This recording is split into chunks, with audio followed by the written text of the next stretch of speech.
হরে কৃষ্ণ ভক্তগণ, আজ বলবো বরুথিনী একাদশীর ব্রত মাহাত্ম্য কথা ও পালনের সময়সূচি।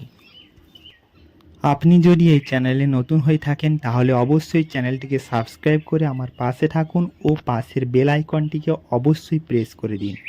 আর যদি আপনি এই ভিডিওটি ফেসবুক থেকে দেখে থাকেন তাহলে অবশ্যই ফলো করতে ভুলবেন না। তাহলে চলুন শুরু করি।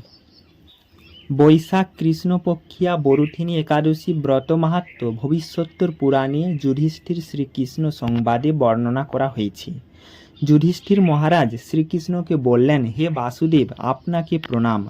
বৈশাখ মাসের কৃষ্ণপক্ষের একাদশী কী নামে প্রসিদ্ধ এবং তার মহিমাই বা কী তা কৃপা করে আমাকে বলুন। শ্রীকৃষ্ণ বললেন, হে রাজন, ইহলোক ও পরলোকে বৈশাখ মাসের কৃষ্ণপক্ষিয়া একাদশী বরুথিনী নামে বিখ্যাত। এই ব্রত পালনে সর্বদা সুখলাভ হয় এবং পাপ ক্ষয় ও সৌভাগ্য প্রাপ্তি ঘটে।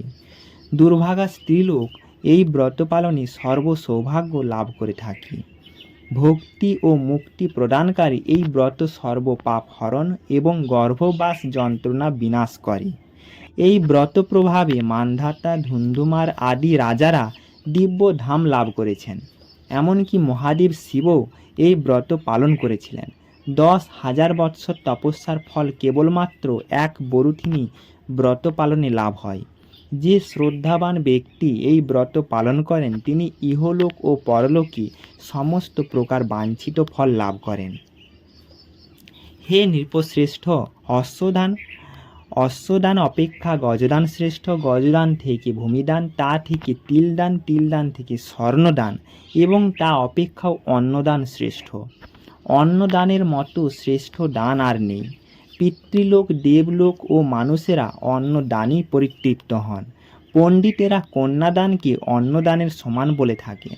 স্বয়ং ভগবান গোদানকে অন্নদানের সমান বলেছেন। আবার এই সমস্ত প্রকার দান থেকেও বিদ্যাদান শ্রেষ্ঠ। কিন্তু এই বরুথিনী ব্রত পালনই সেই বিদ্যাদানের সমান ফল লাভ হয়ে থাকে। পাপমতী যেসব মানুষ কন্যার উপার্জিত অর্থে জীবন ধারণ করে, পুণ্যক্ষয়ে তাদের নরক যাতনা ভোগ করতে হয়। তাই কখনো কন্যার উপার্জিত অর্থ গ্রহণ করা উচিত নয়। যে ব্যক্তি বিভিন্ন স্বর্ণালঙ্কার সহ কন্যাদান করেন তার পুণ্যের হিসাব স্বয়ং চিত্রগুপ্ত করতে অসমর্থ হন। কিন্তু বরুথিনী ব্রত পালনকারী কন্যাদান থেকেও বেশি ফল লাভ করেন। ব্রতকারী ব্যক্তি দশমীর দিনে কাঁসার পাত্রে ভোজন, মাংস, মসুর, ছোলা, শাক, মধু, অন্যের প্রদত্ত অন্নগ্রহণ, 2 বার আহার ও মৈথুন পরিত্যাগ করবে। দ্রুত ক্রীড়া, নেশাজাতীয় দ্রব্য, দিবানিদ্রা, পরনিন্দা, পরচর্চা, প্রতারণা, চুরি, হিংসা, মৈথুন, ক্রোধ ও মিথ্যা বাক্য একাদশীর দিনে বর্জনীয়। কাঁসার পাত্রে ভোজন, মাংস, মসুর, মধু, তেল, মিথ্যা ভাষণ, ব্যায়াম, 2 বার আহার ও মৈথুন এইসব দ্বাদশীর দিনে পরিত্যাজ্য।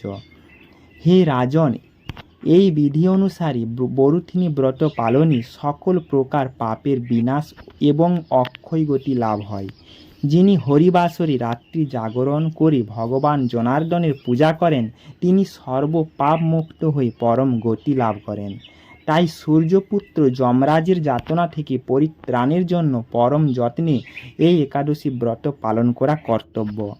বরুথিনী একাদশীর ব্রতকথা শ্রদ্ধাভরে পাঠ ও শ্রবণ করলে সহস্র গোদানের ফল লাভ হয় এবং সর্ব পাপ থেকে মুক্ত হয়ে বিষ্ণু লোকে গতি হয়। এরপর বলবো বরুথিনী একাদশীর তারিখ ও পরদিন পালনের সময়সূচি। পশ্চিমবঙ্গে একাদশী ব্রত পালন করতে হবে 4 মে ও পরদিন পালনের সময়সূচি। পরদিন পালনের সময় ভোর 5টা 2 থেকে সকাল 9টা 20-র মধ্যে। বাংলাদেশে একাদশী ব্রত পালন করতে হবে 4 মে ও পরদিন পালনের সময় ভোর 5টা 27 থেকে সকাল 9টা 37-এর মধ্যে। বৃন্দাবনে একাদশী ব্রত পালন করতে হবে 4 মে ও পরদিন পালনের সময় ভোর 5টা 36 থেকে সকাল 10টা 3-এর মধ্যে। ভিডিওটিকে শেষ পর্যন্ত দেখার জন্য অনেক অনেক ধন্যবাদ। আপনারা ভালো থাকুন, সুস্থ থাকুন। হরে কৃষ্ণ, রাধা রাধা।